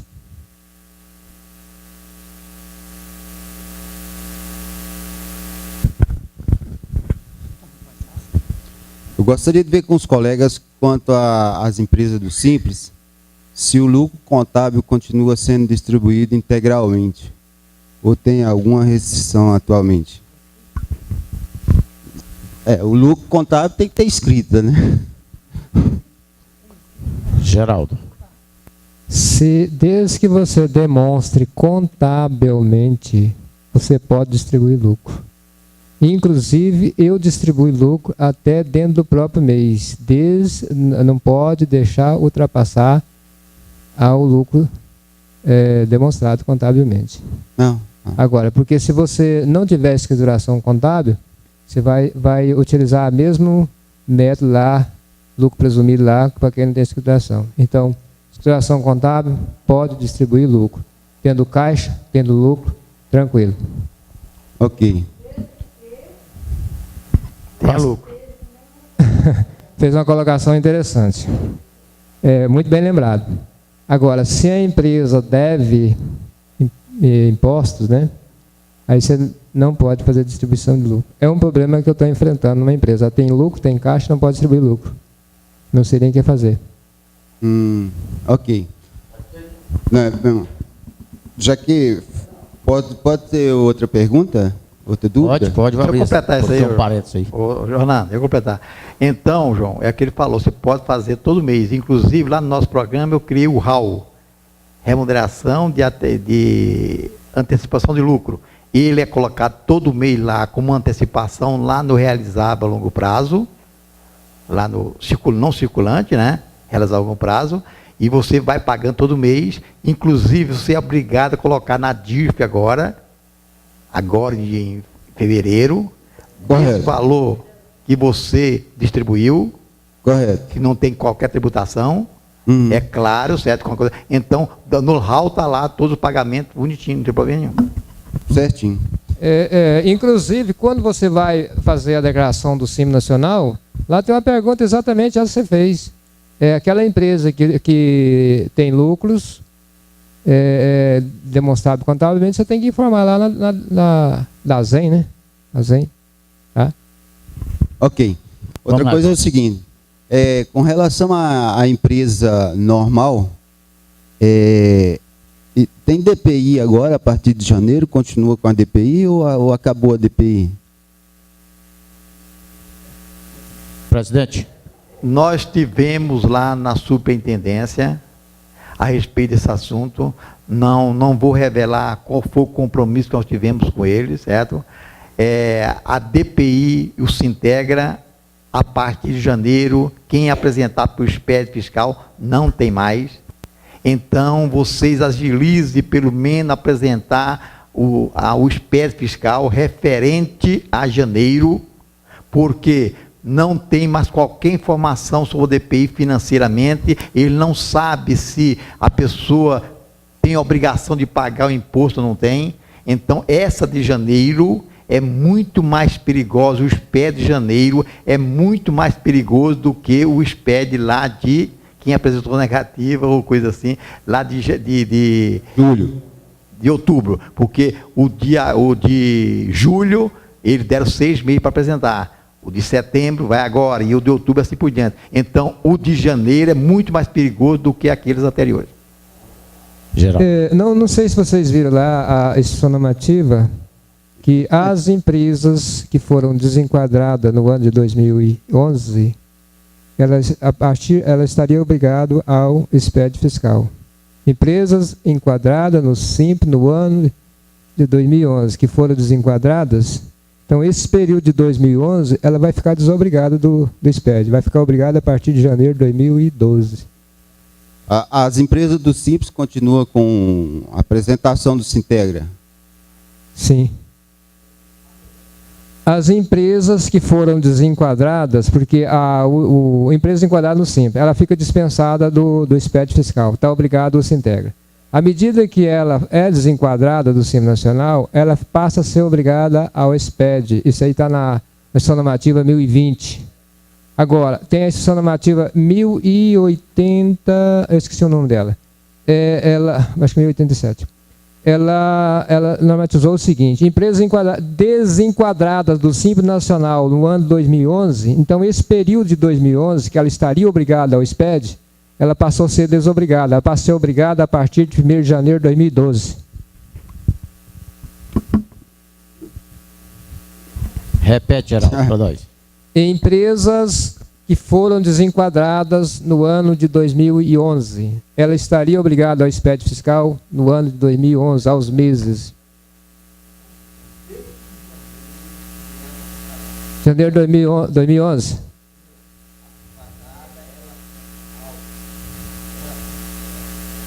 Era assim nacional.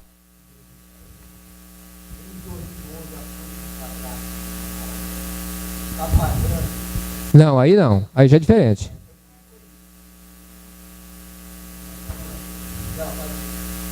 As empresas que foram desenquadradas no ano de 2011, por qualquer motivo.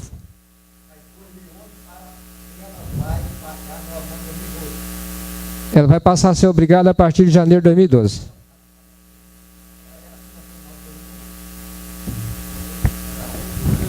Porque existe desenquadramento a partir do mês seguinte. Entendeu? Existe desenquadramento, tem aquele desenquadramento a partir do mês seguinte. Então vamos supor que uma empresa foi desenquadrada no mês de julho ou agosto, ela estaria obrigada ao resto do ano o SPED fiscal. Então elas vão ficar dispensadas.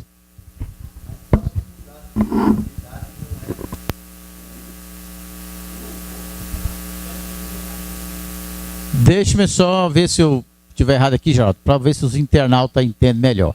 Se a empresa era do Simples Nacional em 2011, mas por algum motivo ela foi desenquadrada lá em julho, quer dizer que ela esteve fora do Simples Nacional de julho a dezembro. Pela forma de tributação, ela estaria obrigada a fazer o SPED. E ela não está mais obrigada a fazer o SPED. Existe uma instrução normativa, então, para aquelas empresas que estiveram fora do Simples Nacional, parte do ano de 2012, o Geraldo está dizendo que ela estaria obrigada ao SPED fiscal, mas tem uma instrução dispensando daquela obrigação. Porém, a partir de janeiro de 2012, todas as obrigações como fora do Simples Nacional. Essa instrução normativa, ela alterou a 1020. Então, se abriu a 1020, está a alteração lá.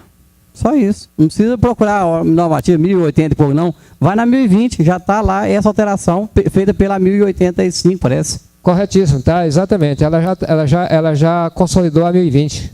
Exatamente, 1020. Consolidou lá. Pega a 1020, que tem todas as alterações. Certo. Ok, para fechar isso aqui, o Halley. Empresa que foi desenquadrada a partir de janeiro de 2011. Só que essa empresa, estou fazendo uma pergunta, só que essa empresa, ela não teve receita. Ela passou praticamente o ano sem receita. Ela teria o SPED fiscal. Não fez o SPED fiscal. Como que ela vai fazer agora? Você observou se ela estava na lista das obrigadas? Sim, porque ela passou a ser lucro presumido, né? E automaticamente os lucros presumidos estavam todos. Nesse caso aí, eu entendo que... Pode responder. Lá no site da Cefaz, lá naquele acesso restrito com a sua senha, você tem lá um link, SPED fiscal, SPED fiscal. Lá, você clica nele, você vai pelo seu CPF, vai buscar as empresas que estavam obrigadas desde o ano de 2011 e 2012. Então, pela inscrição, você vê se a empresa sua estava obrigada em 2011. Se foi, a partir de julho. Se não, ela a partir de janeiro de 2012. Lá tem a relação das empresas, todas as empresas sob a sua responsabilidade, com o número da inscrição estadual e a partir de quando ela está obrigada ao SPED fiscal. Mas você mata todas as empresas. SPED fiscal a partir de julho, né? Sim, mas lá vai... Nesse vezes caso, não estava. Um de cada vez. Fala o eu tenho empresa. Eu tive uma empresa no ano passado que ela não entrou na obrigatoriedade. Algumas entraram em julho e outras só vieram entrar agora em janeiro. E elas... Mas essa... Não era Simples Nacional, era empresa do presumido normal. No caso dessa empresa, essa empresa está obrigada, só que ela não teve receita. Você teria que ter transmitido ele então zerado. O SPED fiscal zerado. Nesse caso, eu vou ter que fazer isso retroativamente? Como eu vou... Como que eu tenho que fazer? Sim, vai ter que fazer porque você é a mesma coisa, é igual a DCTF, você tem que fazer ela zerada durante o ano todo. Ok. Se eles forem cobrar a multa, ela era só R$5.000 por mês, né? Agora, se de acordo com diz que não vai revelar o acordo com eles lá, às vezes você vai ser isento, né? Mas aproveita e corre. Exatamente. Apresenta. Everaldo, o acordo lá vai apresentar o negativa. Não teve. Pois é, apresenta todas ou apresenta só janeiro? Mês a mês. Desde a época. Né?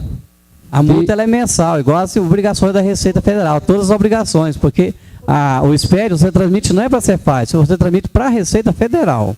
A Cefaz vai usar essas informações. Tudo bem, Raul? Feito, não foi feito conosco, não. Teve o presidente do conselho junto, o Henrique, tinha o representante da Confederação do Comércio, tinha o representante do sindicato dos programadores, explicando para ele a situação e foi uma coisa. Então, pague imediatamente para ter problema. Paga não, apresente. Colegas, vamos aqui agora à última, DCTF e RAIS. Eu gostaria de verificar com os senhores se alguém já fez a DCTF do terceiro trimestre de 2011. Porque nós também... DCTF. Eu fiz. O DCTF é mensal. Nós estamos entregando dezembro de 2011. Eu fiz. Então é o quarto trimestre. O quarto trimestre. Isso mesmo, desculpa. É o seguinte, eu informei os dados do valor do pagamento do imposto e da contribuição do trimestre anterior. Não sei se você observou isso aí.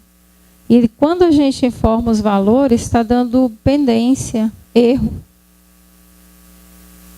Você informou, porque quando você vai, está dizendo a DCTF de dezembro. Isso. Quando você vai fazer a DCTF de dezembro, o que você vai fazer? Você vai informar o PIS de dezembro, a COFINS de dezembro e a contribuição social e o imposto de renda do trimestre de outubro, novembro e dezembro. Só que ele é fechado lá 31 do 12. Por que você informou os anteriores? Não, lá na versão 2.3 está pedindo os dados do trimestre anterior. E quando a gente informa, está dando erro. E você tem parcelamento? Não tem. Não, se você não parcelou as contribuições, você não deve informar, não. Aquela informação do trimestre anterior somente quando você parcela a contribuição social e imposto de renda. Se pagou integral, não há essa obrigatoriedade. Por isso que está dando seu erro. Outra coisa a observar, na DCTF de dezembro, você deve informar os meses que não houve movimento. Exatamente, eu marquei. Informe aos meses que não teve movimento, ou seja, não teve DCTF, na DCTF de dezembro. Quem não fez, retifique. Entendi. E a RAIS, a questão é a seguinte, quando a gente lança os dados lá, ele está jogando as férias junto com o mês corrente. Ou seja, ultrapassa o valor. O empregado ele vai ficar prejudicado. Nesse caso, eu não informo as férias no mês e o salário dele, vamos supor, ele teve férias em fevereiro. Como ele recebe 5 dias antes, ele recebeu dentro do mês de janeiro. E, nesse caso, eu informo o salário dele normal em janeiro e as férias em fevereiro. Adair, responde para nós. Não entendeu? Repete para nós, Claudete, por favor. Quem quer responder? Repete para nós. Se eu estiver errado, vocês vão me desculpar. A RAIS é por competência, né, não? Porque, vamos supor, o que você vai fazer por pagamento é a DIRF. Porque a DIRF, vamos supor, você citou aí, a pessoa saiu de férias em fevereiro. Pagou as férias em janeiro. Lá na DIRF, essas férias vai na informação de janeiro. Agora, a RAIS não. A RAIS, porque, inclusive, vamos citar um exemplo. Quando as férias pega 2 meses, um exemplo, fevereiro e março, Então ali você tem que, o programa tem que separar os dias de férias que ele teve em fevereiro, fracionar os dias de férias que ele teve em fevereiro e os dias de março e jogar dentro do mês da competência, que mesmo ele tendo recebido antecipado, na raiz as informações é na competência, correto? E para imposto de renda e contrário. Imposto de renda é a data de pagamento. Então, imposto de renda, se ele recebeu em janeiro, você vai informar o valor das férias dele lá junto com o salário de janeiro. Às vezes até o fevereiro vai ficar em branco, né?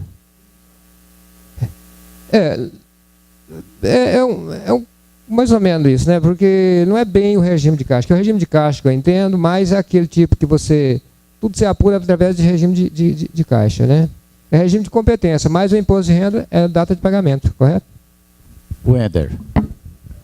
Que nem falou aí agora que o imposto de renda é diferente. Aconteceu uma situação lá que eu estava observando, eu mandei uma restrição para o sindicato. O cara, como a gente faz o pagamento, vamos supor, em dezembro recebeu, em janeiro recebeu em fevereiro, certo? O salário. Então fechou o mês e ele recebeu em fevereiro. No próprio mês de fevereiro, houve a rescisão dele, no meio do mês. O que aconteceu? Aquela parte total que ele recebeu do salário do mês de fevereiro, que é referente a janeiro, juntou com a rescisão que foi recebida também no mês de fevereiro. O que acontece? Eu vou pagar o imposto de renda sobre aquele valor total do mês de janeiro e fevereiro, da rescisão de fevereiro, ou não? Separado, porque a competência que você fechou, o janeiro, 31 de janeiro. O recolhimento você vai ser feito em fevereiro, né? No dia 15 de fevereiro, vamos dizer assim. É por isso que é a minha dúvida. Agora, você fechou a rescisão em janeiro, em fevereiro, você vai recolher em março, você vai recolher o DARF. Então, se você pode recolher antecipado, pode até juntar os dois, se for o caso, por causa que você está rescindindo, você vai ter que entregar aquele comprovante de rendimento para o funcionário, mas a recolhimento dele seria no mês seguinte. É porque ficou aquela dúvida, né? Como o imposto de renda é baseado em cima do mês que ele recebe, ele na realidade recebeu o de janeiro em fevereiro e a rescisão em fevereiro também. Wender. Não, mesmo assim... Wender, se alguém falar que eu estou errado, eu não vou nem discutir, tá? O imposto de renda, quando você fechar a folha de janeiro, você vai contabilizar ela, vai provisionar tudo. Então, considera pagamento ou crédito. Então, você já colocou o crédito. Pague-se pela competência de janeiro. Fica mais tranquilo, tá? Se alguém quiser falar que eu estou errado, pode falar. Não tem problema não, mas não vou discutir, eu tá? sei, mas eu só fiquei com essa dúvida. Eu fiz dessa forma, mas eu nunca tinha visto uma situação dessa. Aí eu fui parar a pensar. Entendeu? Só foi isso. É só uma questão de uma dúvida para se alguém tem alguma... Você fez o lançamento contábil, você só não pagou o salário dele, mas creditou ali, considera a competência, janeiro, depois você faz de fevereiro separado, belezinha, tranquilo. Colega, mas então... Só mais um detalhe. Sim, William. Lá na rescisão, você vai tributar separadamente do imposto de renda as férias, 13º e o saldo de salário. Então, nada de agrupar e jogar na tabela, sabe? Adair. Se as férias, se está pagando as férias ser indenizada, ela não tem tributação de imposto de renda, né? Se ela é imposto de renda, as férias não tem imposto de renda, se porque é indenização. Não tem. Indenizado. Indenizado tem não. É porque a situação lá é o seguinte, o salário é de farmacêutico, então o salário de farmacêutico já é 2.000 e tanto.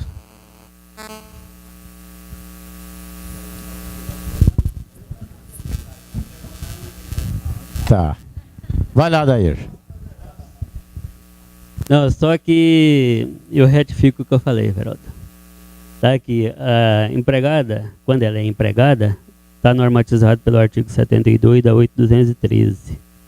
Quando ela é contribuinte individual, é o artigo 73, inciso 3, define lá que o salário-benefício dela é correspondente a 1/12º da soma dos 12 últimos salários de contribuição apurados em um período não superior a 15 meses para as demais seguradas, na qual a contribuinte individual. Então, assim sendo, ela deve deixar de optar pelo benefício e receber o prolabor dela.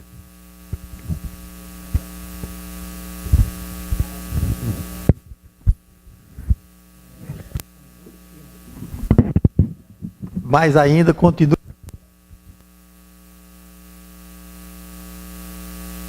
É 10.000?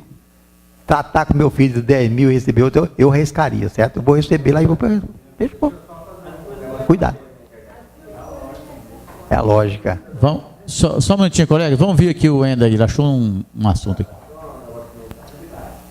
Aqui apareceu alguma informação na internet que é o seguinte: a proteção à trabalhadora gestante é garantida no Brasil pela concessão do benefício de denominação salário-maternidade, de acordo com o disposto do artigo 71 e 73 da Lei 8.203 de 91.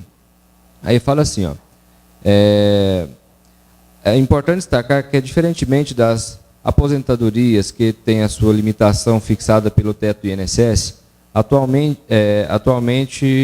aqui está o valor de 3.467, só que é o valor anterior.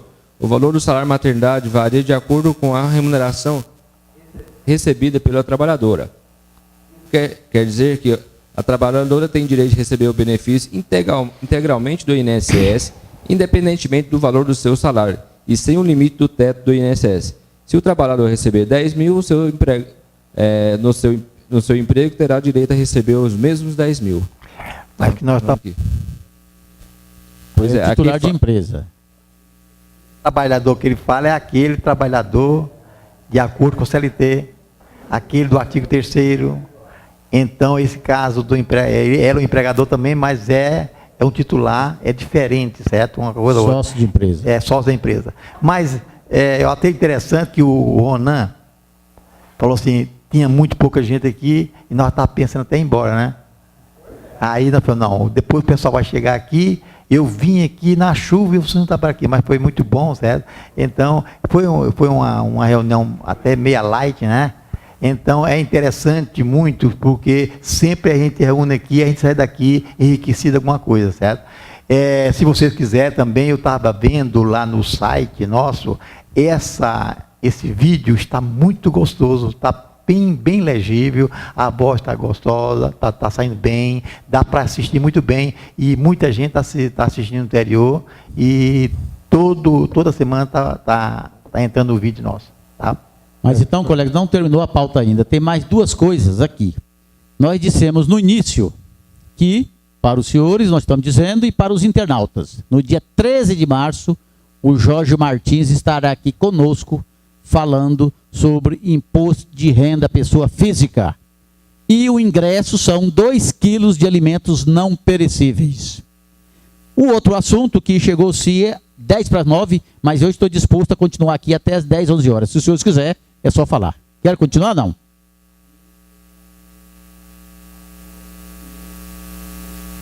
não? O seu aviso? Desculpa aí, o Eudes. Você anotou na pauta. Por gentileza, queira vir aqui na frente, Eudes. Você anotou na pauta aí, mas eu fiquei fora. É porque na semana passada eu fiz um questionamento a respeito do ato normativo número 3, né? Aí o Eli falou para mim pesquisar para depois trazer a resposta. Sexta-feira eu estive na prefeitura, falei com o Miralho. Ele disse o seguinte: está normatizado, é lei, mas nós não temos ainda como cobrar, porque nós não temos o formulário, o modelo de como será feito. Aí ele tinha na mesa dele e me mostrou uns esboços no papel A4, alguns riscos, falou assim, está sendo formatado nesse modelo, tanto para a DEMAN, que é para o arrendamento mercantil, assim como para o ROT, que é da imobiliária. Ele falou, o ROT já existe manual, mas nós não estamos cobrando. Ele falou assim que estiver pronto, nós vamos soltar no site e vamos avisar. Agora, cabe a nós ficarmos atentos para saber quando será avisado e queiras também observar se a prefeitura não vai cobrar isso com data retroativa para a gente mandar as informações depois da data retroativa. Então, nós temos que ficar atentos quanto a isso. Muito obrigado, Eudes. Desculpa, Eudes, é porque você é de casa, né, e eu deixei de lado. Sabe? Obrigado, Ronan.